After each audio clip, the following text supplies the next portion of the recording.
Hello, Catherine Robinson with ABC News. The alleged ringleader of a plot to blow up a flight from Sydney and an Islamic State fighter linked to an infamous Australian terrorist cell have been captured in Iraq.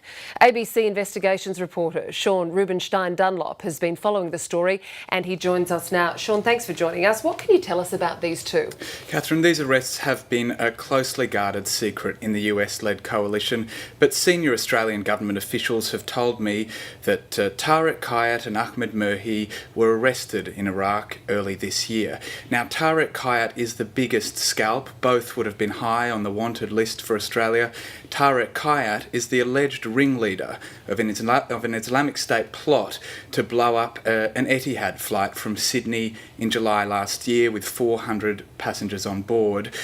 Police say he directed his brothers from his position in Syria, his brothers were in Australia, to make sophisticated bombs and carry them on board that flight. It was only foiled by chance when a check-in officer weighed the carry-on luggage and it was found to be too heavy. So according to police, the brothers took the bombs home. The other man is actually Tariq Kayat's relative, Ahmed Murhi. Now, he was an Islamic State fighter in Syria as well, who police here say had close connections with an Islamic State terror cell.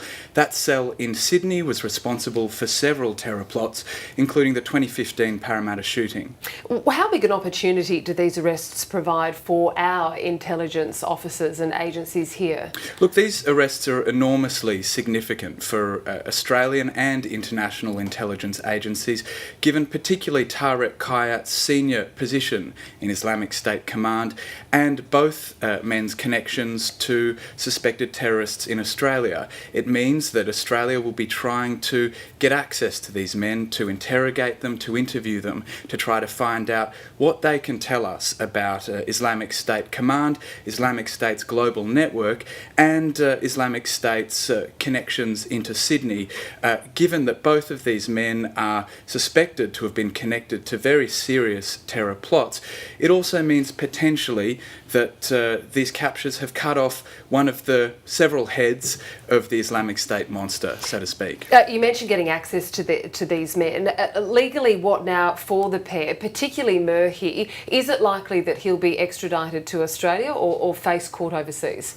Look, we've asked DFAT that question. We've asked the Australian Federal Police. Authorities are keeping very quiet about this because they say there are several related court matters that they don't want to impede. What we do know, though, is that Australia has an extradition treaty with Iraq, so it's open to Australia to seek Ahmed Murhi's extradition to face charges here. Australia will be under pressure to ensure that Ahmed Murhi, in particular, being an Australian citizen, will face a fair trial. We've seen reports out of Iraq recently of so-called terror trials only lasting 10 to 20 minutes and leading to death penalties, death by hanging, or life in prison. So calls are growing, including from the UN, for Iraq to make sure that their justice system is fair and open. Sean Rubinsztein-Dunlop, many thanks.